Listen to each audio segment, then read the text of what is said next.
Amém. Feliz de estar aqui, irmãos, pelo momento da vida do Ismar, e não é da vida dele, é da vida da igreja, e poder compartilhar algumas coisas que Deus está, penso que está falando com a igreja de muitas formas. Nós sabemos que o nosso mundo está em um momento muito decisivo.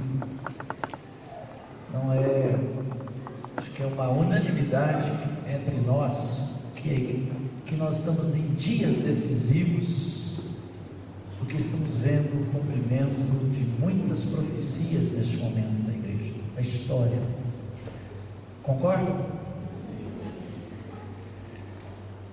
Existem duas coisas principais que eu acho que estão acontecendo. Quando nós lemos em 2 Tessalonicenses sobre a volta do Senhor, ele fala: isso não acontecerá sem que venha a apostasia e seja revelado o homem da iniquidade. O homem da iniquidade, nós sabemos que o mundo caminha para que isso aconteça, mas a gente sabe que é uma profecia, ela não se cumpre completamente de uma vez só, as coisas vão se formando. A gente percebe quanto essa questão de tal homem da iniquidade, que tem a ver com a globalização, que tem a ver com o preparo do mundo, com a tecnologia. Diz lá em Daniel que o saber se multiplicaria. Estas coisas são parte do cumprimento, as coisas vão se juntando para formar um cenário completo. E tem dois movimentos principais acontecendo agora. Este texto de 1 Tessalonicenses então fala desses dois. Falei que tem dois: a multiplicação da iniquidade, no qual Jesus disse que aconteceria. Alguém tem dúvida de que estamos no momento de que isso está se cumprindo sobre a face da terra? Eu quero só explicar algo, irmãos. Por quê? Porque às vezes alguns poderiam argumentar que a iniquidade sempre esteve na face da terra, e é verdade, e que já houveram em gerações passadas e em civilizações antigas tanta iniquidade que Deus nem suportou deixar, como o caso de Sodoma e Gomorra. Mas eu creio que há uma diferença do que estaria acontecendo nos últimos dias, que não seria uma iniquidade localizada, seria uma iniquidade em conjunto em toda a terra. Outro movimento que está acontecendo agora, neste momento, é o que a Bíblia chama aí em 2 Tessalonicenses de apostasia. Existe algo acontecendo no mundo, que é a multiplicação da iniquidade. Existe algo acontecendo na igreja, que se chama apostasia. São movimentos paralelos, simultâneos, e que é o mesmo Espírito que está atuando, tanto lá fora quanto dentro, no meio da igreja. Alguns anos atrás, há uns 4 a 5 anos, eu estava muito angustiado com isso. E não sei se isso aconteceu com você ou acontece, mas havia uma angústia no meu coração com respeito ao cumprimento das profecias na terra. A angústia de pensar que não tem saída, porque este mundo estará entregue a uma destruição moral, a igreja estará entregue a uma destruição completa também moral, onde o mundo estaria atingindo a igreja e a igreja estaria se desviando. O texto de 2 Timóteo capítulo 4 fala da apostasia e fala que esta apostasia estaria na igreja operando por meio de espíritos enganadores. O engano é a marca da apostasia. Estaria acontecendo no meio da igreja, estaria acontecendo no mundo, e aquilo começou a apavorar o meu coração, pensando: não tem jeito de sair fora, isso acabará nos atingindo mesmo que a gente não queira. A iniquidade está vindo como um rolo compressor sobre a humanidade e não há como sair dela. Isso afetará a igreja, isso afetará as famílias da igreja, afetará os filhos dos irmãos. E salve-se quem puder. Se alguém conseguir sair lá na frente, salvo, mesmo que todo arranhado, mas salvo, graças a Deus. Se não há como impedir, não há como evitar. E eu fiquei com esse temor, falei, meu Deus do céu, como é que a gente se livra dessa? O Senhor que está permitindo. Quando eu pensava nisso, o Senhor me deu uma palavra que está em Lucas, capítulo 12, versículo 35. Lucas 12, 35.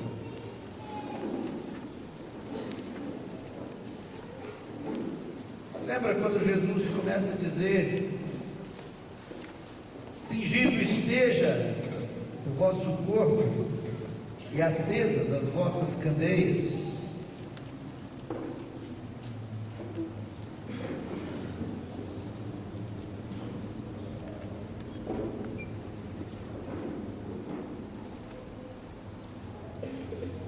Eu não vou ler esse texto inteiro, irmãos, mas esse texto Jesus está dizendo que é um texto que admoesta a vigilância.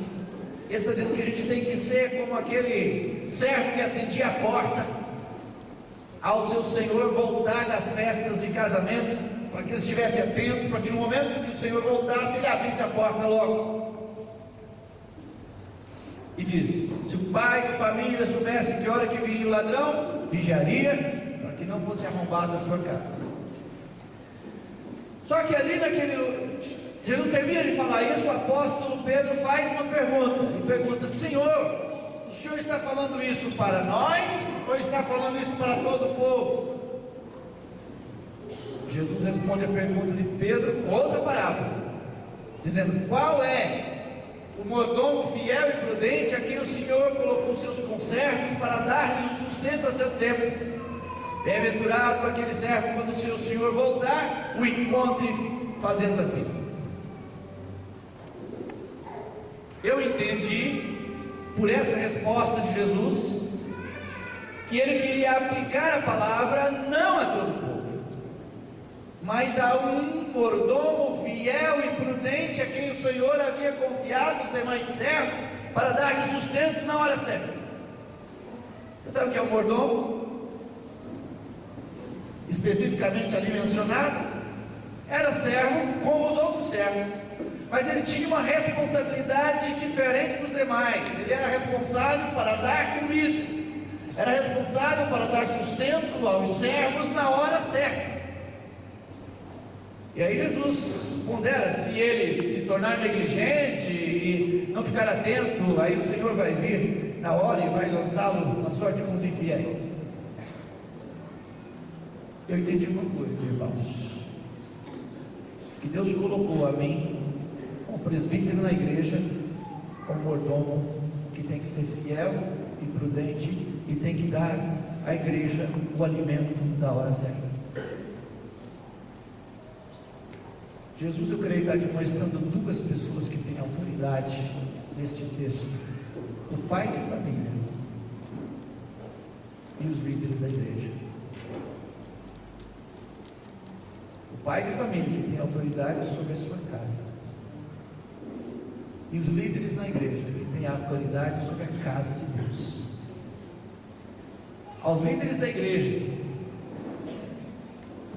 ele põe a responsabilidade: você precisa saber qual é o pão, qual a responsabilidade desta hora, qual é a palavra que tem que ser dada à igreja para esta hora. O mordomo fiel, então você imagina, estava lá, o Senhor viajou, ele tem uma fazenda grande, tem muita gente trabalhando pela fazenda. Esse mordomo tinha que pegar a comida e entregar a comida na hora certa.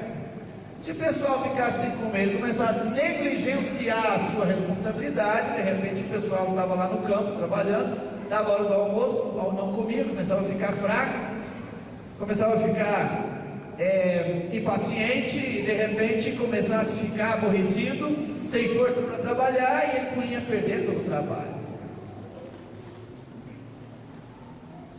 E eu, irmãos, comecei a orar nesse tempo em diante, falei: Senhor, qual é a comida para esta hora?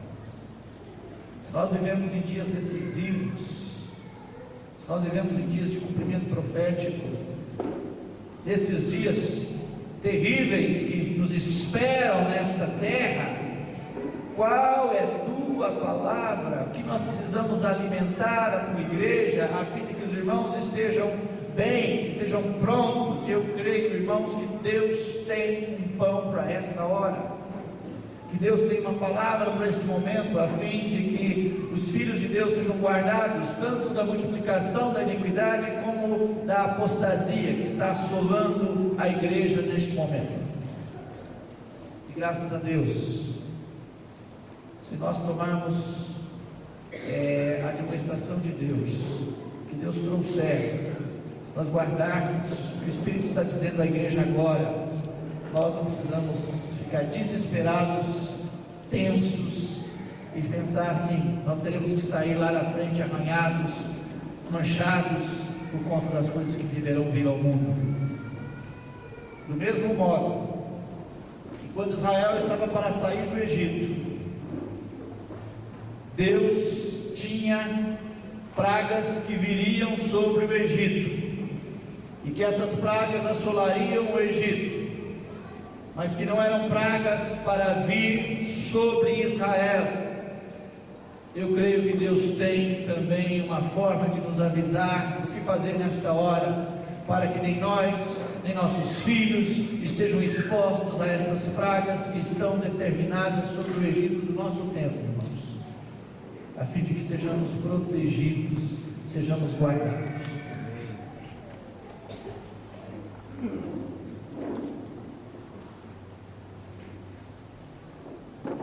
Uma das maiores cargas que tem me vindo ao coração, irmãos,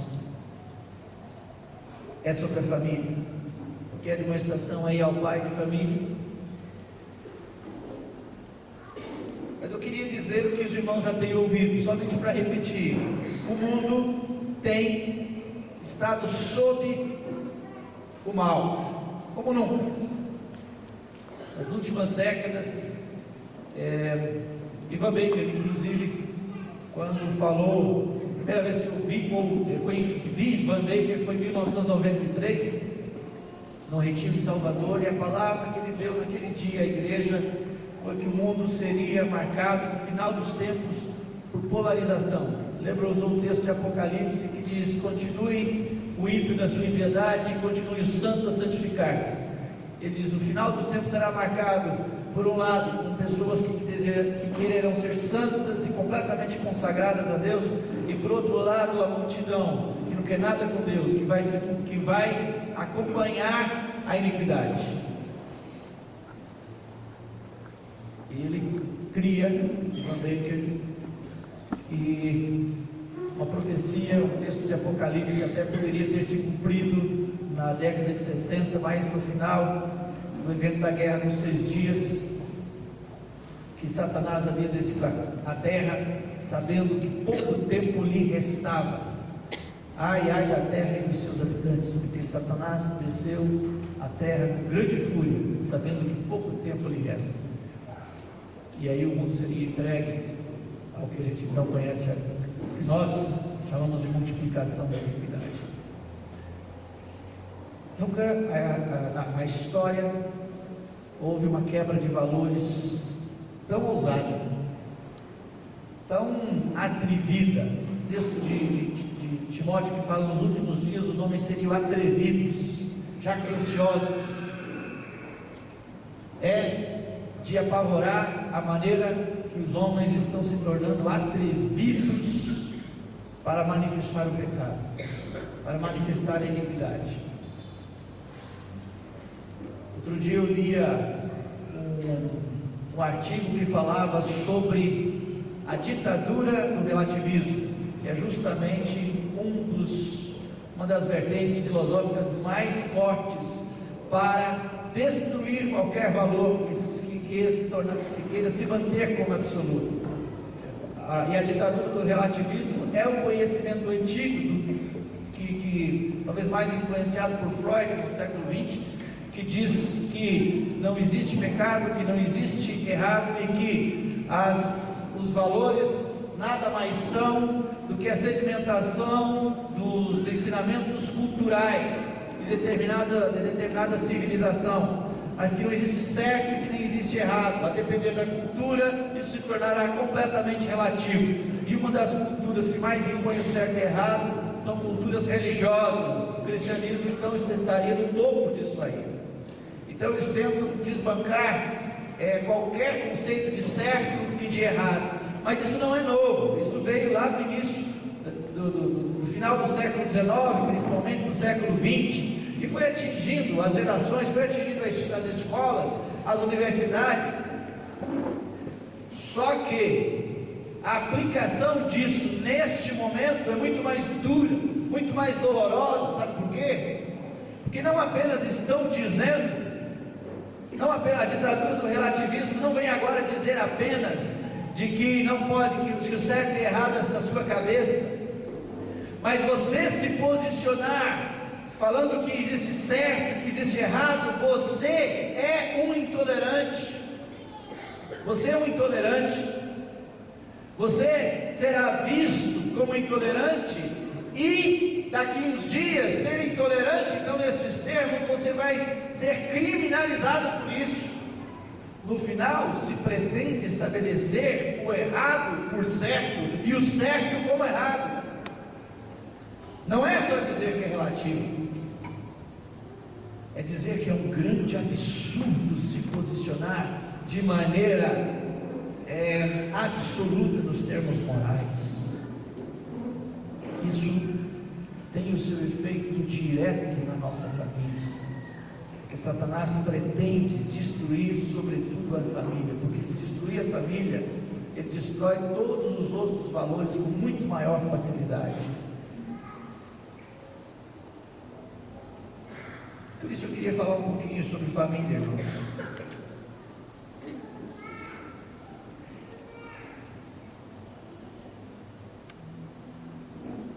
Provérbios 22:6 ensina a criança no caminho que deve andar, e ainda quando for velho não se desviará dele. Eu queria que os irmãos abrissem também no Salmo 78.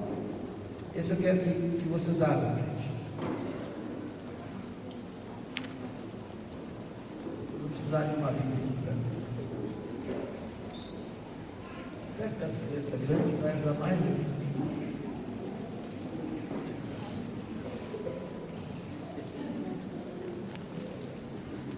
O Salmo 78, versículo 3 em diante. O que ouvimos e aprendemos, o que nos contaram nossos pais, não encobriremos a seus filhos. Contaremos à vindoura geração os louvores do Senhor e o seu poder e as maravilhas que fez.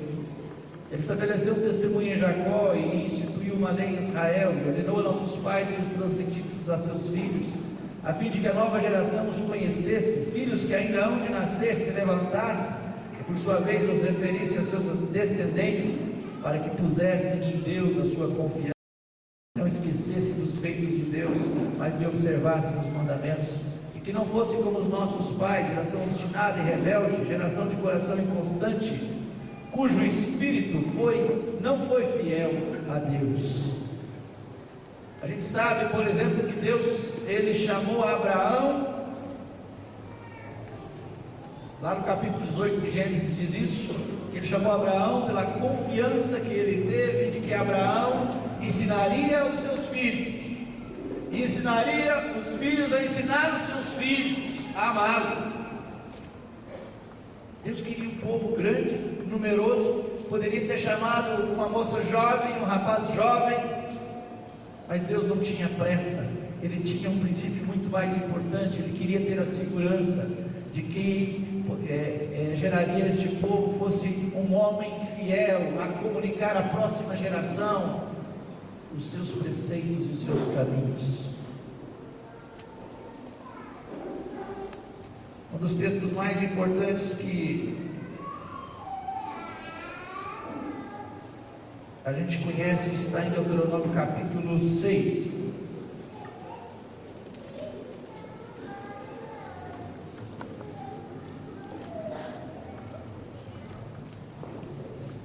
versículo 4 em diante.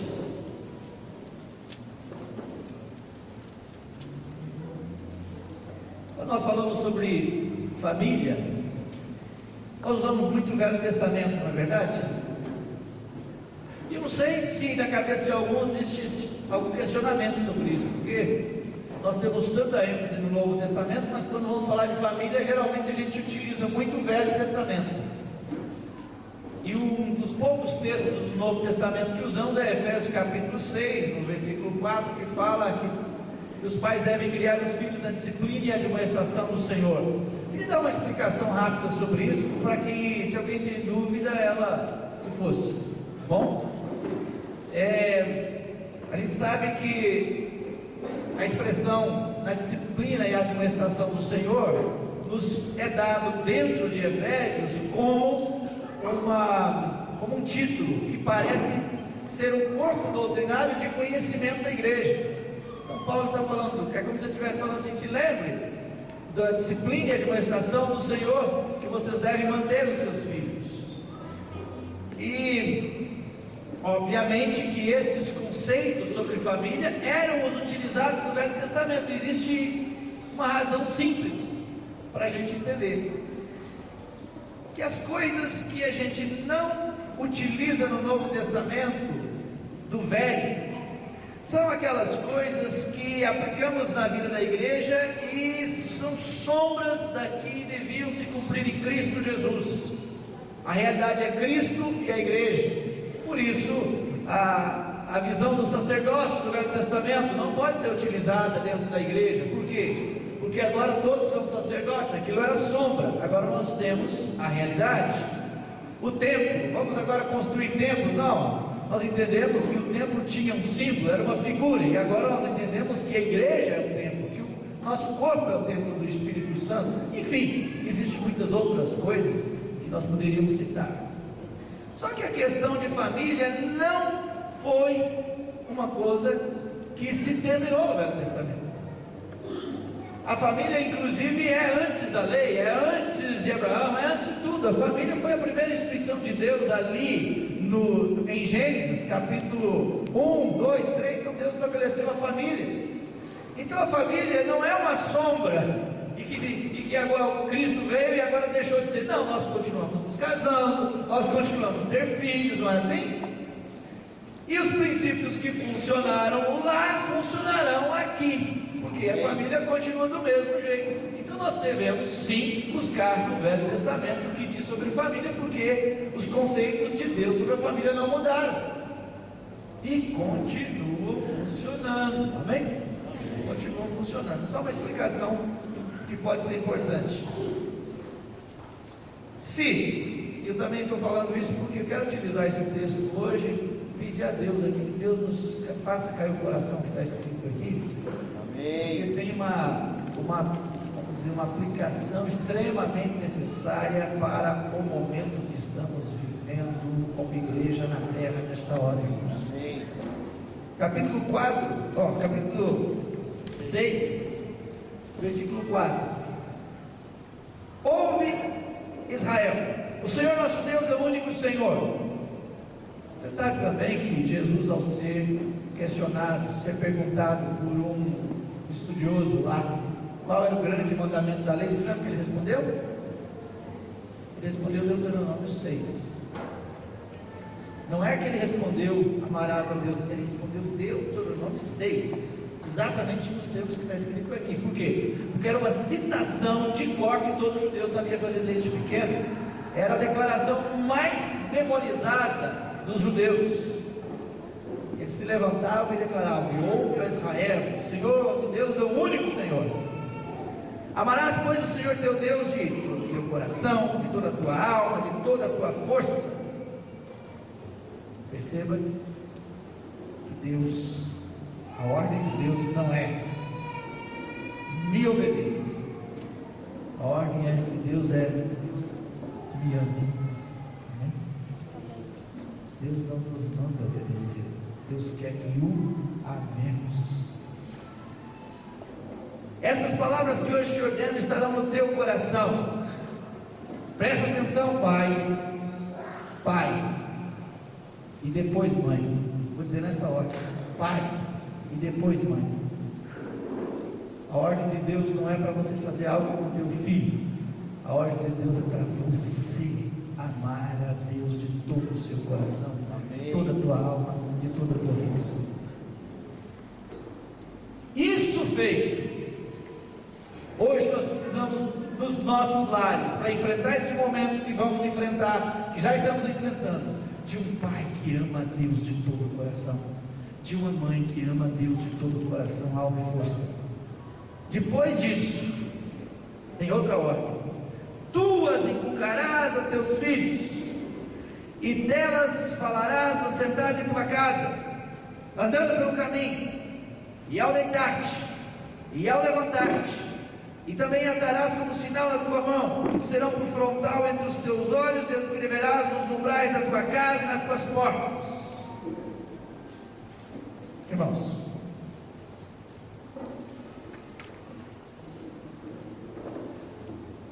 eu digo, eu pergunto: o que é obedecer o que está aqui?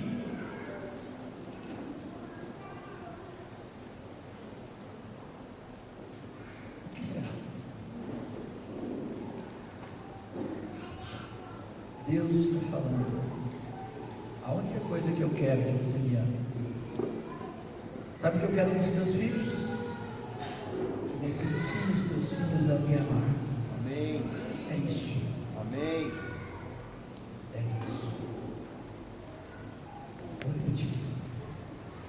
A única coisa que Deus te ordena é que você o ame.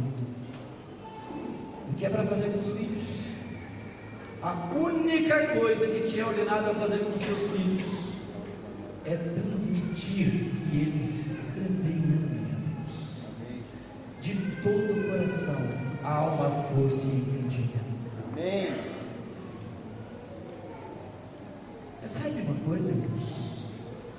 Um pai que entende isso aqui pode parar a ministração agora e ir para casa praticar. Porque Deus não está falando que é tua responsabilidade dar uma boa profissão para o teu filho. Não está dizendo que é para você alfabetizá-lo. Não está dizendo que é para você dar uma boa casa para ele, dar uma boa roupa de qualidade para ele, e trabalhar para dar um bom sustento, você ter um bom carro e dar um conforto excepcional. Nada disso é mencionado. A única coisa mencionada a você: ame a Deus. A única coisa mencionada em relação ao teu filho: leve ele a mesma coisa. E os pais que entendem isso irão eliminar de sua própria vida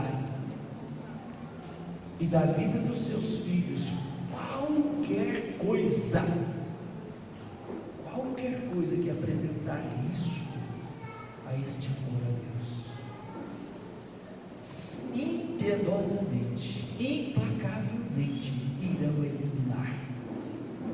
irão eliminar o trabalho, se ele levar você a amar menos a Deus, Pai. Quantidade de trabalho, vai ter que ganhar menos dinheiro, eliminar qualquer coisa que queira entrar no lar, que leve seus filhos a desviar a atenção do amor sincero, constante para com Deus. Compreende isso? Amém. Isso é o que fazer. Mas o texto não fala apenas o que fazer, fala como fazer. O que fazer é amar a Deus. Como fazer? Aí ele fala: sabe como você vai fazer isso? Você vai fazer isso assim: assentado na tua casa. Estou com meus filhos. Filhos, a coisa mais importante do mundo para o pai de vocês é amar a Deus, porque Deus é maravilhoso. A coisa mais importante que vocês precisam fazer na vida é amar a Deus. Deus é maravilhoso. Andando pelo caminho, você está com seu filho: filho, vamos andar comigo. Você sabe o que está acontecendo? Aquilo ali é um homem bêbado. Sabe por que ele está bêbado? Porque ele não ama a Deus. não foi ensinado a amar a Deus, e a vida dele está sujeita a tantas desgraças, mas você não vai ser assim, porque você vai amar a Deus, como o pai ama a Deus. Vê uma prostituta, fala, está vendo aquilo ali, meu filho? E repete a mesma coisa. Vê um homossexual, está vendo aquilo ali, meu filho? Aquela desobediência, falta de amor a Deus, não vai ser assim com você, não vai ser assim comigo, porque nós vamos continuar amando a Deus. E em todos os lugares por onde ele andar, ele vai falar que é necessário, a coisa mais gloriosa é amar a Deus. Amém. Depois, ao deitar-te, leva o seu filho para a cama, e põe as mãos sobre ele. Meu filho, eu quero te abençoar e dizer que a noite vai ser uma bênção, porque você ama a Deus, e o seu pai também ama a Deus. Em nossa casa, a razão por que ela existe, e porque nós estamos aqui, é para amá-lo, para adorá-lo, é para servi-lo. E ao levantar-te, meu filho, se levanta, meu filho, porque é um novo dia, e neste dia nós vamos amar a Deus, porque Deus é maravilhoso, e nós vamos glorificar a Deus, e nós vamos agradecer a Deus por esse novo dia, que nós podemos amá-lo, porque nós podemos ser dele, porque nós podemos servi-lo. E você vai colocar nas suas portas, vai pôr por frontal dos teus olhos. Sabe o que isso o texto nos diz? Que ninguém vai amar a Deus se não estiver desejando isso com toda a intensidade.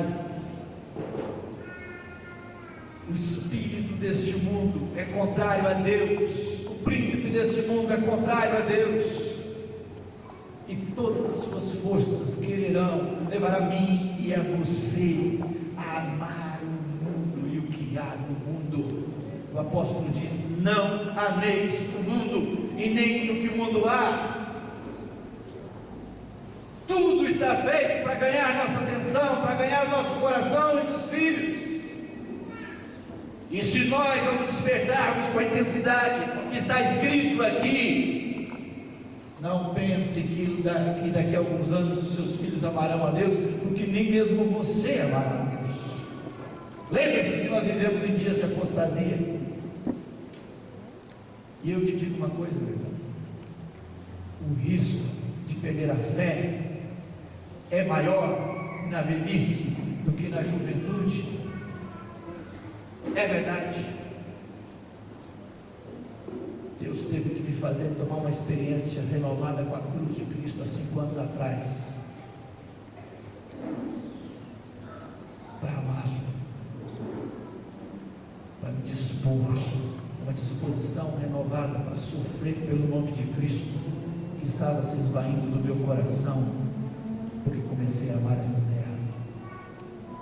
Deus quer nos desarraigar deste mundo, irmãos. Amém. Foi para isso que Cristo morreu, para nos desarraigar deste mundo perverso. Intensidade será necessária. Você sabe que nós temos um ensino muito bom sobre a criação de filhos, que eu acredito que é do conhecimento de todos. Lembra daqueles 4 pilares da educação, da criação dos filhos? O exemplo, o ensino, a disciplina, o carinho. Esse ensino é maravilhoso, e se você guardá-lo, bem-aventurado és. Agora eu quero dizer algo que está me surpreendendo. Eu comecei a fazer uma análise, olhando para a nossa realidade. Nós que cremos no Evangelho do Reino, nós que temos os nossos filhinhos que são ensinados a usar a varinha ali, esse é o nosso contexto. E eu comecei a ver algumas famílias passando tribulações com os filhos, no nosso contexto. Você a cabeça e falei: meu Deus, o que está acontecendo conosco? Você pode até achar estranho que esse seja um assunto que eu esteja tratando, irmãos, porque nem Deus não me deu filhos, a minha esposa. E alguém poderia pensar: por que esse camarada quer falar tanto de uma coisa que talvez ele nem tenha vivido, nem tenha tido oportunidade de viver? Eu quero dizer aos irmãos que minha carne é pastoral. todos vocês. Amém. E eu não pastoreio minha esposa só, eu pastoreio a Igreja de Cristo. E eu sei que temos uma multidão de filhos que estarão perdidos dentro de 5 ou 10 anos, se vocês não ficarem atentos a estas palavras agora. Isso mesmo. Olha, eu comecei a perceber o seguinte: eu me converti mais ou menos lá na época do Ismar, né? Eu me converti com 14 anos de idade, no final da década de 1978. E naqueles dias eu vi no meio cristão evangélico o que estava acontecendo com as famílias. Era comum o seguinte: os pais levavam os filhos aos cultos, e esses filhos na adolescência se desviavam e iam para o mundo. Lá na frente, depois de quebrar muito a cara, alguns deles acabavam voltando. E eu via pais, às vezes perplexos, e dizendo: não sei o que aconteceu com esses meninos, porque eles foram criados no Evangelho. E sabe o que eles entendiam como ser criados no Evangelho? Era levar esses filhos aos cultos, levá-los na escola dominical, expor esses filhos a 1, 2 horas de reunião, ouvir um pouquinho de historinhas bíblicas e voltar para casa. E eu acredito que havia uma razão por que eles fizeram assim, porque é possível que os pais deles tenham feito assim com eles, e tinha dado certo.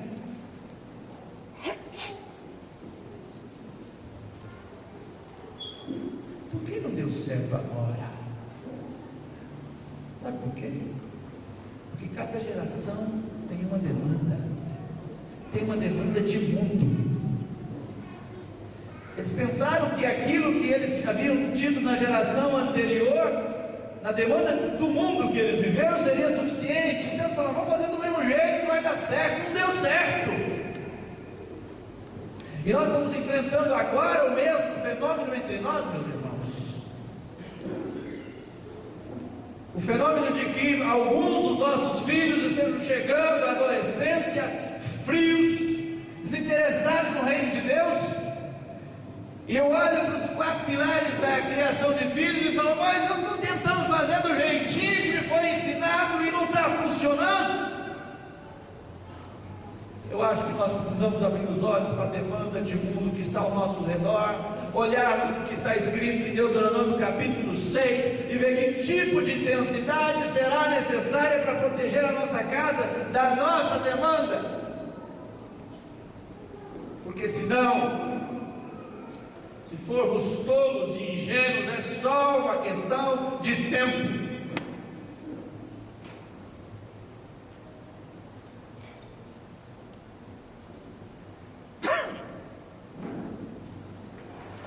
Vou pular algumas coisas aqui, irmãos. Por conta do horário, mas eu queria dizer que algumas decisões são muito importantes serem tomadas agora. Se queremos de maneira prática, se queremos viver de maneira prática o que lemos em Deuteronômio, precisamos eliminar os riscos completamente. Primeiro, conselho que eu dou: coloque limite no seu consumo e no seu ganho. Coloque limite no que você usa do mundo. Limite o seu conforto. Coloque como prioridade da sua vida praticar a generosidade de maneira consistente em favor da obra de Deus e dos pobres e necessitados. Amém. Mas faz isso direito.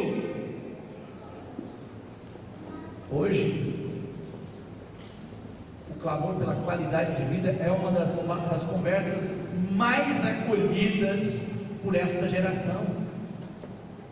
As cidades são definidas pelo nível de qualidade de vida que elas oferecem, não é? Nível de qualidade de vida, então tem alguns itens importantes: acesso ao consumo e o tipo de bens que essas pessoas estão podendo agora usufruir. Se estão tendo televisão desse tipo, se a sua casa tem quanto tamanho da casa. E aí as cidades são classificadas pelo nível de qualidade de vida que oferece, pela renda per capita que tem, e isso é importante. O nosso país passa por um momento privilegiado em relação a quase todos os outros no mundo. O brasileiro está tendo acesso a coisas que nunca teve. O mundo bate as portas como nunca à nossa casa. E você se coloca numa obrigação de consumir. Precisamos ter temor de Deus com respeito a dinheiro, irmãos. Sabe como você tem temor de Deus quanto a dinheiro? Havia um critério que John Wesley usava lá no século XVIII para ensinar os irmãos quanto a bens. Sabe o que ele ensinava? Ele dizia: se você está tendo a oportunidade de ganhar mais dinheiro, não é para aumentar o seu nível de consumo, mas para aumentar o nível da sua generosidade. Põe isso na tua vida. Se você está ganhando mais, não é para trocar a televisão. Aliás, por favor, é que vocês ficassem livres dela. Não é para comprar o equipamento melhor. Não. Para ter temor de Deus, para aumentar na opulência do nosso tempo, na ostentação. Põe limite no conforto do carro que você vai ter, no nível da casa que você vai ter. Põe limite. Eu não estou falando que você tem uma casa, cai nos pedaços de um carro que estraga em cada esquina. O Espírito de Deus te conduza e você deverá ter bom senso. Sabe por quê? Para que cada vez maior parte do seu ganho seja revertido na generosidade. Os maiores escândalos no meio da igreja têm a ver com dinheiro. Ouviram o que o João falou? Os maiores escândalos no meio da igreja têm a ver com dinheiro. Gente que perde a simplicidade. Gente que perde a simplicidade. Isso é mamon. Não podeis servir a Deus e a mamon. E o Deus desse século é mamon, a riqueza. Precisamos romper com isso, irmãos. Agora, você vai se surpreender quanto isso está mais arraigado no teu coração do que você imagina. Eu me lembro um dia, esses 4 anos atrás, eu morei numa região muito boa em Belo Horizonte por um ano. Um amado irmão foi morar nos Estados Unidos e me deixou morar numa casa dentro do bairro muito bom. E fiquei um ano ali morando, um bairro de gente rica, uma região bonita. Até aqueles dias eu não tinha dado valor a esse negócio de vista. Você vê como os ricos gostam e dão valor à vista? Para acordar de manhã e olhar para as montanhas, aqueles lugares bonitos. Eu nunca nem tinha pensado sobre isso. A partir daqui que eu fui morar ali, eu comecei a ver como isso era importante. Que coisa indispensável, ter uma vista maravilhosa para a gente olhar. E um dia caminhando, olhando essa vista bonita, eu olhei para aquelas montanhas lindas que Deus fez, né? É Deus que fez, então a gente tem até razão para pensar quão lícito é isso. Aí eu já comecei a fazer meu plano. Existia um terreno sendo vendido num condomínio desses, e o terreno num preço assim até acessível. Eu já comecei a pensar, quando a gente morar aqui, a gente faz ali aquela coisa toda, imagina, vai ser tranquilo assim. O negócio começou a encher meu coração, e na hora Deus corrigiu. O Espírito de Deus me trouxe a vida de Abraão naquela hora. Abraão é um exemplo tão interessante, irmãos, para nós nesse momento. Você sabe que Abraão foi um dos homens, talvez o homem mais rico de sua época. E nos é dito em Hebreus capítulo 11 que ele nunca construiu uma casa para ele. Abraão não utilizou o conforto que ele podia, o conforto do seu tempo. Ele podia ter acesso a muitos outros bens que ele não teve. O dia que os bens deles eram tantos, ele e Ló, eram tantos que não dava para se continuar junto, ele falou com Ló, Ló, vai, a terra está diante de ti, se você for para a direita, eu vou para a esquerda, se você for para a esquerda, eu vou para a direita. E Ló olhou para as campinas do Jordão, a região verde, bonita, olhou para o outro lado, que era deserto, ele falou para o deserto que eu não quero ir, ele escolheu as campinas do Jordão. E Abraão foi para o deserto. E a Bíblia fala em Gênesis, capítulo 17, 18, que Ló foi para as campinas do Jordão, e ele começou a armar as suas tendas na direção de Sodoma. Capítulo 18 mostra Ló dentro de Sodoma. Irmãos, nós precisamos afastar as nossas tendas de Sodoma. Amém. Abraão teve no coração aquilo ali, depois você sabe o que aconteceu? Sodoma foi invadida e eles foram levados presos, inclusive Ló, todos os reis. Quem teve que ir lá salvar Ló e de quebra Sodoma e o povo de lá? Abraão, com seu pequeno exército de 300 e poucos servos. Ele vai e salva Ló, seu sobrinho, e todo Sodoma. E lá vem o rei de Sodoma e encontra Abraão, falando assim: fique com os bens e me dá o povo. E Abraão falou assim: levanta a minha mão a Deus, que não pegarei nenhuma prata e nem ouro de Sodoma. Abraão não queria compromisso com Sodoma.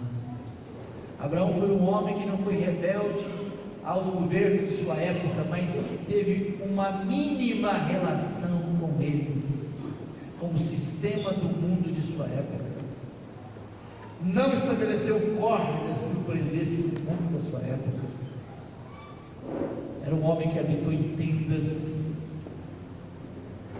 de pano e construiu altares de pedra. Irmãos,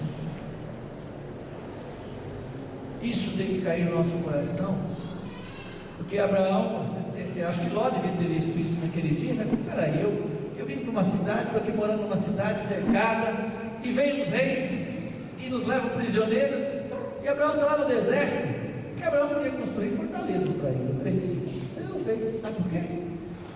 Porque ele não queria que o dinheiro e os bens dele fossem em risco a sua fé e confiança em Deus.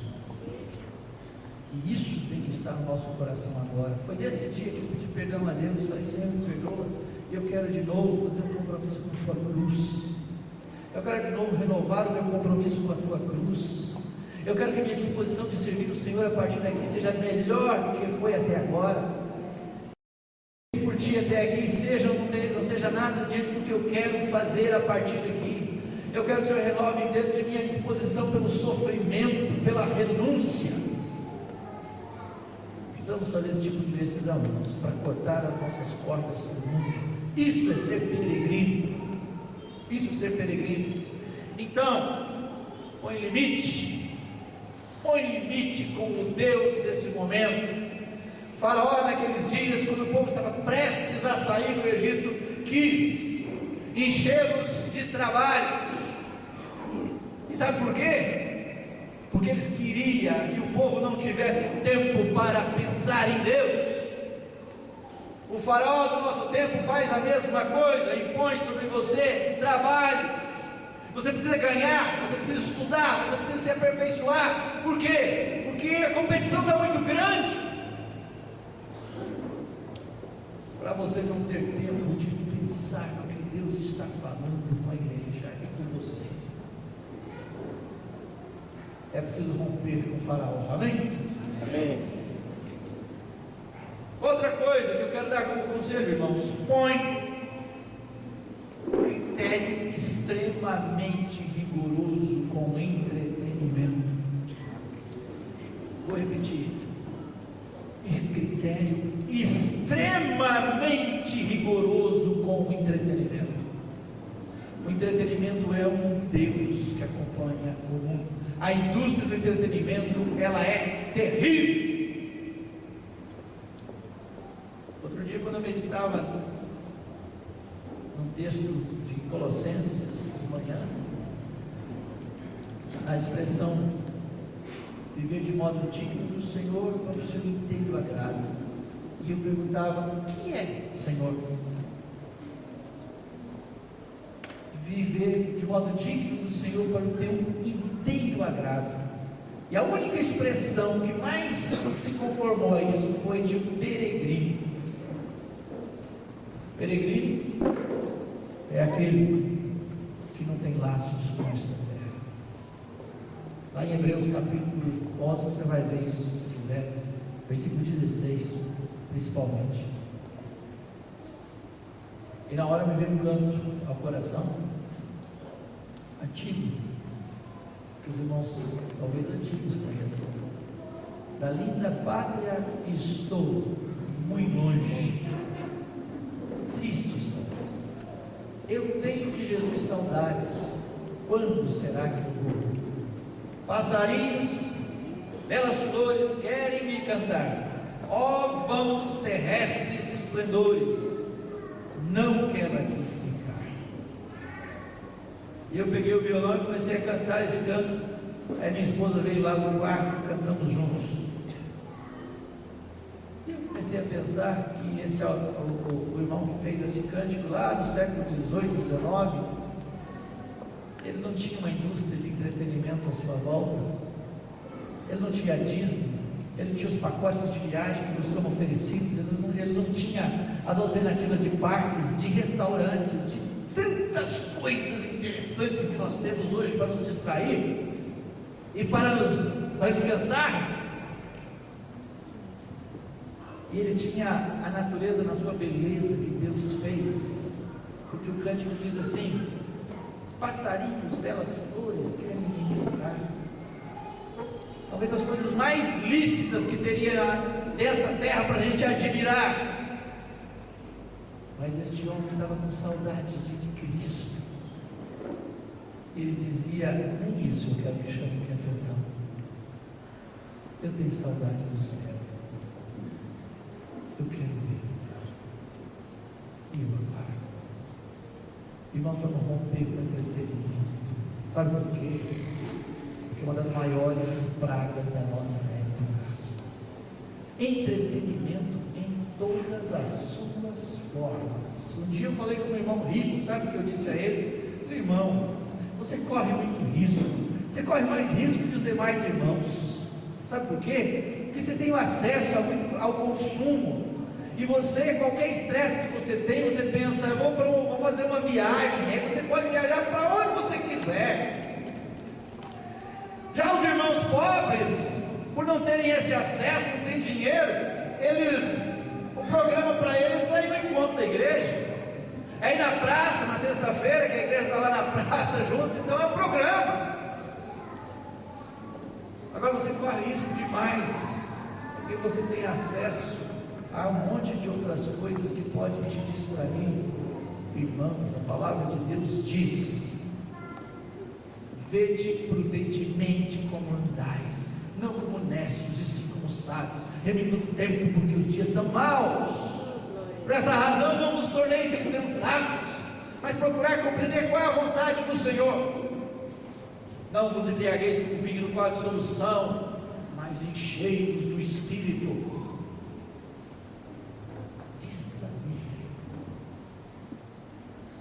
É o objetivo do entretenimento. Por isso eu creio, como todas as outras coisas jazem no maligno, o entretenimento é uma das formas de Satanás destruir o homem, atrair e distrair o homem ímpio. Lá no século XIX, início do século XX, a igreja tinha muita coragem de romper com o entretenimento da época, dizendo: sabe o quê? Que entretenimento era uma forma do homem, foi um invento que foi feito para o homem ímpio fugir, dar sentido à sua vida, porque não suporta viver, então ele tem que colocar atividades que mantenham a sua vida em ciclo. verdade, irmãos, pura verdade, porque Satanás não quer que o homem pense em Deus, não quer que o homem pense na sua situação. Houve uma frase interessante que alguém disse o seguinte: o homem não pode parar, porque se ele parar, ele pensa, e se ele pensar, ele chora, por conta da sua distância de Deus e a sua falta de paz. Não para distrair o homem ímpio, mas distrair o homem cristão, os filhos de Deus.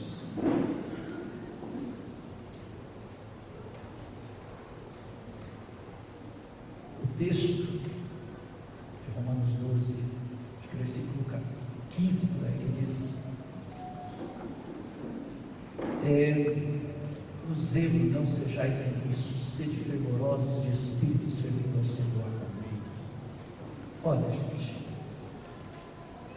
enquanto Deus está nos mandando a concentrar, o mundo vem e fala: você precisa se distrair. A distração do mundo cobra caro.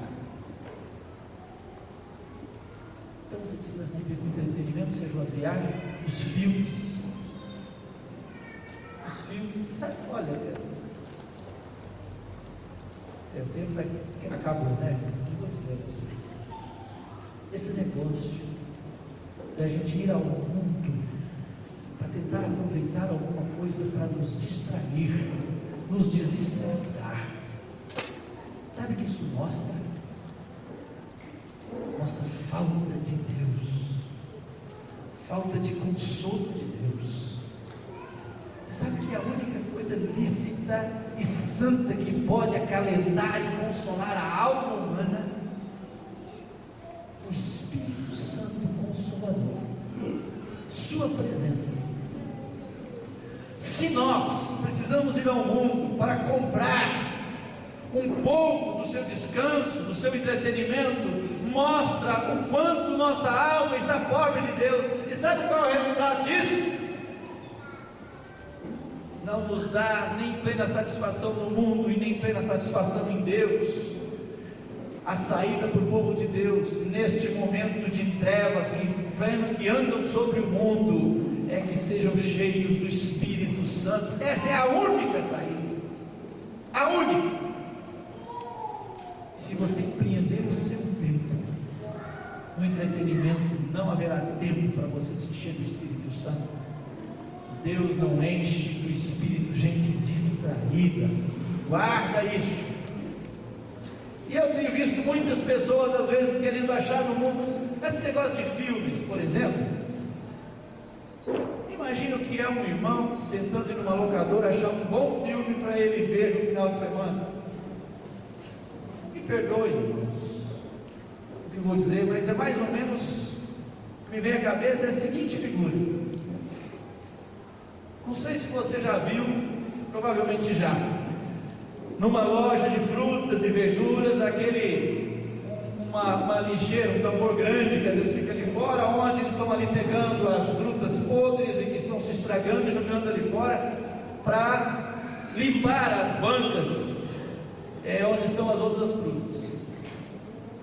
A gente já viu essa cena triste de ver um pobre, um indigente, um mendigo chegando naquele tambor de lixo, tentando achar alguma coisa boa naquele tambor de lixo, e ele pega ali um tomate que está podre até a metade, e ele olha e fala: dá para aproveitar a metade, joga na sacolinha.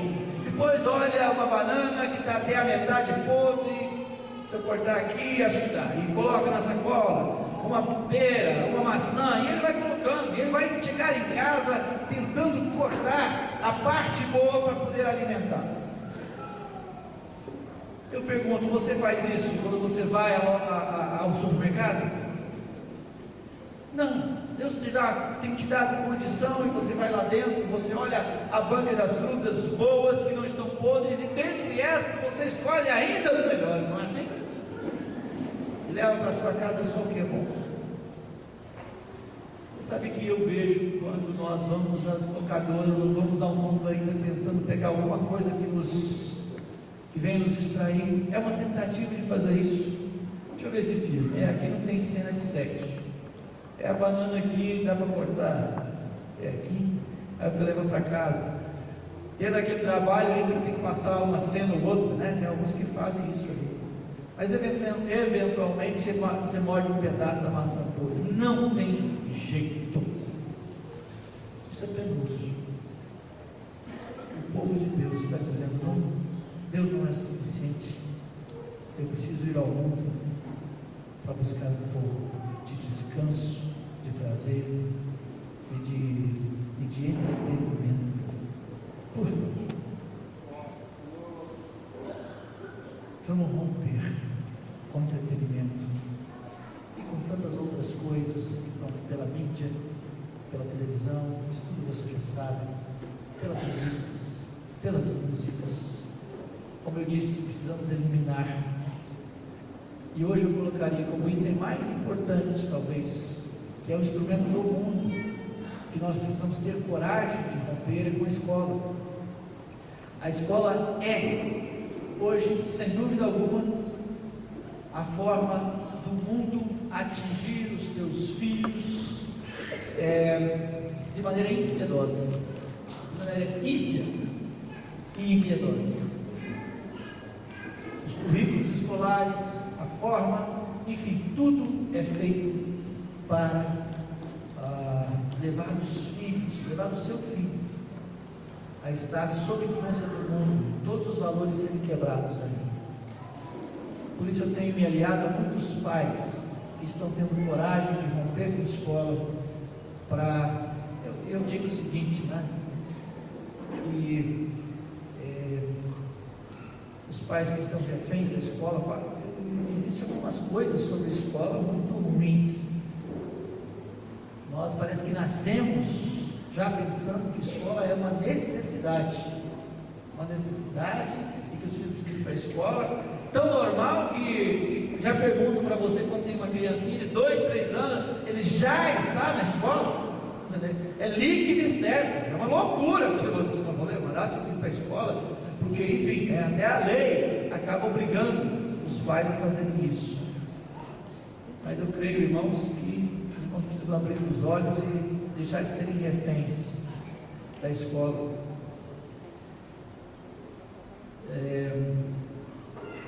E ter coragem de ver o que está escrito lá em Deuteronômio, que o alvo, quando me fala assim, mas os filhos nós vamos ficar burros, vamos ficar analfabetos, eu digo ainda que ficasse. A ordem do Senhor não é que você o alfabetize, mas que você o leve a amar. E se ele fosse um lixeiro que ame a Deus, Deus iria dizer: você fez o que eu queria com seu filho, ele me ama. Mas se ele for doutor, né? Formou, fez pós-graduação, fez isso, fez aquilo outro, se formou e agora ganha muito bem, e tem pai que fica orgulhoso com isso. E Deus iria dizer: você me desobedeceu completamente.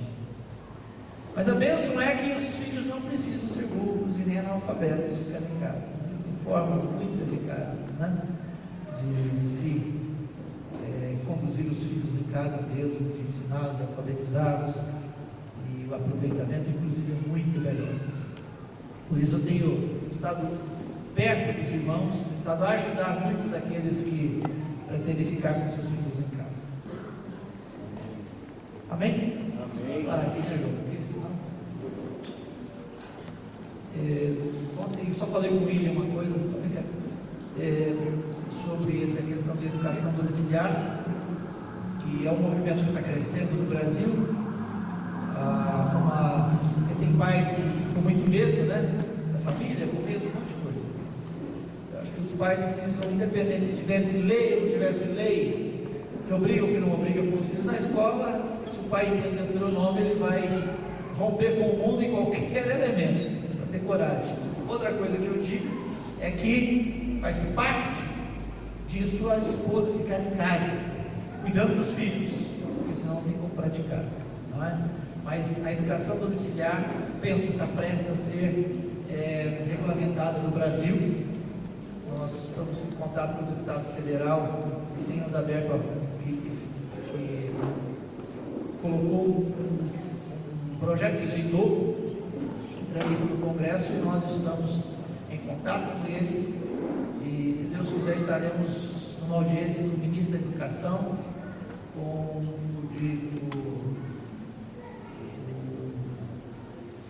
parlamentar que está relacionado ao Ministério Público da União, e outras. Foi criada essa semana uma frente parlamentar de apoio à educação domiciliar. Então muita coisa está acontecendo, e acho que Deus está abrindo uma avenida para facilitar isso. Amém?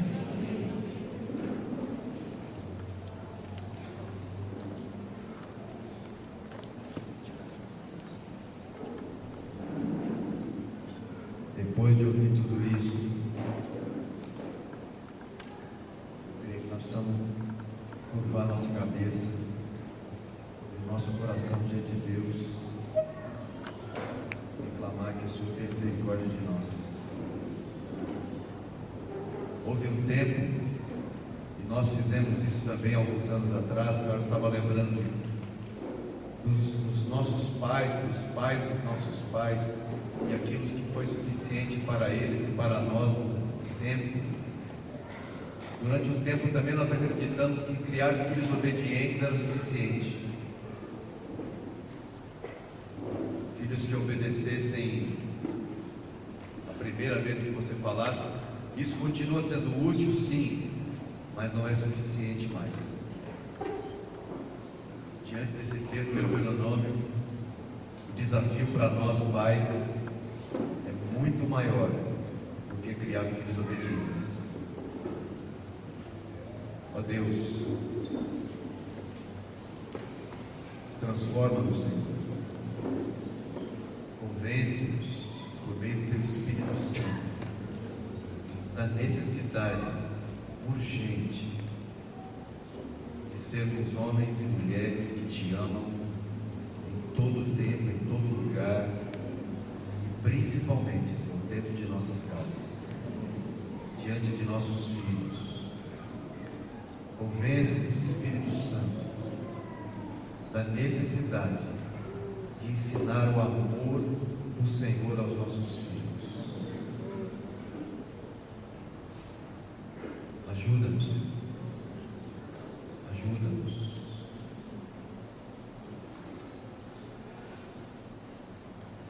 Leva-me além. Leva-me além. A um nível mais profundo de intimidade contigo, ó Senhor. Leva-me além, leva-me além,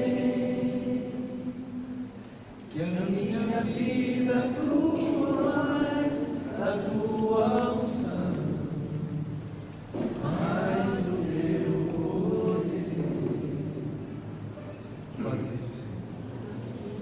Faz isso na minha vida, na vida de meus irmãos e irmãs aqui. E ajuda-nos nos dias que se seguem a não deixarmos essa palavra de lado, Senhor. O Senhor nos disse para compreendermos, para discernirmos a parábola da figueira. Ajuda-nos a discernir o tempo que estamos vivendo, Senhor. Não nos permite estar distraídos. Guarda-nos. Guarda meus irmãos e irmãs. Em nome de Jesus. Amém.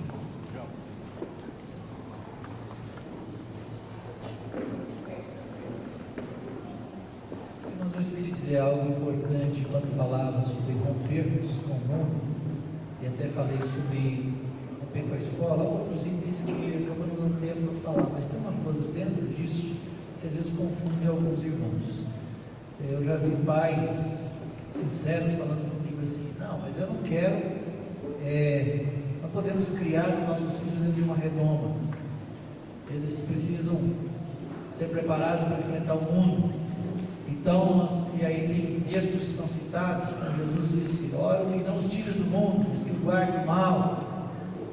Vós sois o sal da terra, luz do mundo, não se pode esconder uma cidade edificada sobre um monte. Ou seja, esses textos estão aí na Bíblia. Então eu queria aqui remover o que eu chamo de sofisma da redonda. Sabe o que é um sofisma? Sofisma é um ensinamento que contém a verdade, mas não todo.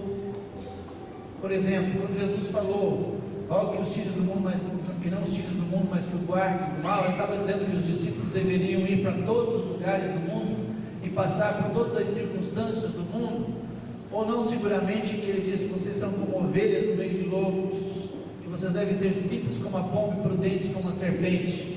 Ou não seguramente quando ele deu as instruções àqueles mesmos discípulos, vocês vão ser perseguidos, vocês vão sofrer pelo meu nome. Então não estavam falando de uma exposição de maneira exacerbada e errônea para com o mundo. Ele estava dizendo sobre aquele discípulo, aquele filho de Deus, que a sua relação com o mundo é exatamente no mesmo modelo que foi visto em Jesus. Sabe qual foi a relação de Jesus com o mundo? Foi redentora. Ele não falava: hoje eu vou para o clube porque eu preciso estar com o mundo, hoje eu vou para tal lugar porque eu vou para o estádio ver um jogo porque eu tenho que estar com o mundo. Não estou falando que é pecado essas coisas não, irmãos. Eu estou dizendo que a relação do discípulo, do Filho de Deus, para ser guardado conforme a oração de Jesus, ela tem que ser responsável e redentora com o mundo que ele está vivendo, porque Jesus fez assim. Jesus esteve na casa teve um jantar na casa de Mateus, porque queria ganhar aquelas pessoas, e eram pessoas que estavam interessadas no Evangelho. Em todos os lugares que ele foi pensando em redimir. Tem que ser essa a nossa relação com o mundo, concorda? Olha, e outra coisa, quando Jesus orou assim, não estava orando por crianças pequenas não, estava orando por adultos.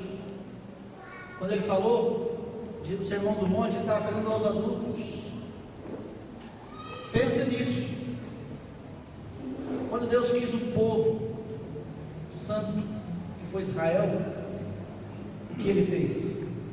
Qual é o método de Deus para santificar? É separar ou expor? Foi separar.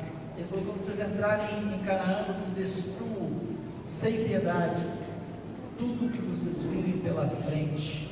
Deus não queria correr riscos, e o erro de Israel foi que não obedeceu completamente a esta ordem. Por isso estou dizendo isso, para dizer que é santo aqueles que são sérios e santos, para que a gente não fique refém de um sofismo, viu? Amém. Eu seria tentado a dizer a vocês, pais, para não se preocuparem. Saiam daqui despreocupados. E eu queria dizer uma coisa para vocês: saiam daqui muito preocupados. Eu creio que essa preocupação não deve levar vocês ao desespero, mas deve levar vocês para um quarto, para dobrar o joelho de vocês e orar pelos filhos de vocês. Eu digo em particular os pais que têm filhos pequenos: vocês busquem a Deus. Eu creio que Deus tem nos falado, o Senhor está nos orientando, e nos dias que vão se seguir a esses, o Senhor vai nos dar mais orientações quanto a isso, quanto a essa preocupação com os filhos. Amém? Então vá para casa, busque a Deus e se preocupe mesmo com relação ao que você deve transmitir a seus filhos. Amém? Que o Senhor nos abençoe. Amém.